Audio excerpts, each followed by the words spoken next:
যোগ্য জবাব দেওয়া হোক, যোগ্য শিক্ষা দেওয়া হোক।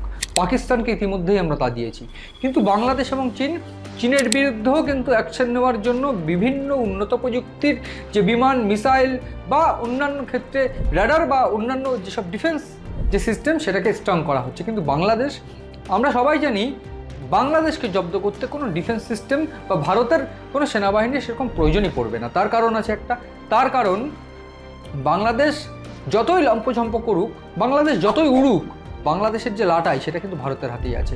কারণ আমরা এর আগে দেখেছি আন্তর্জাতিক স্তরে বিভিন্ন ক্ষেত্রে ভারতের সঙ্গে যে শত্রুতা সেটা বাংলাদেশ করেছে, এবং ঠিক সেই শত্রুতার জন্য কোথাও গিয়ে যদি দেখা যায় চীনে গিয়ে এই সেভেন সিস্টার্সকে উদ্দেশ্য করে কুমন্তব্য করা বা অন্যান্য কিছু, শেখ হাসিনা পতনের পর থেকে এই কর্মকাণ্ড, ভারতের বিরুদ্ধে যে কর্মকাণ্ড, সেই কর্মকাণ্ড কিন্তু চালিয়ে যাচ্ছেন মোহাম্মদ ইউনূস বা অন্তর্বর্তী সরকার প্রধান। এবং এই অন্তর্বর্তী সরকার প্রধান এইবার বাংলাদেশের বিরুদ্ধে ভারত কিন্তু একটা অ্যাকশন নিতে চলেছে, রীতিমতো অ্যাকশন নিয়েছে বলা চলে। তার কারণ আমরা সবাই জানি, এই সাউথ এশিয়ার যে দেশগুলো, যেখানে এই বাংলাদেশ, পাকিস্তান, চীন, এইসব দেশগুলো বাদ দিয়ে অন্যান্য যে দেশগুলো, সেগুলো কিন্তু আস্তে আস্তে ভারতের সঙ্গে সম্পর্ক আরও দৃঢ় হয়েছে।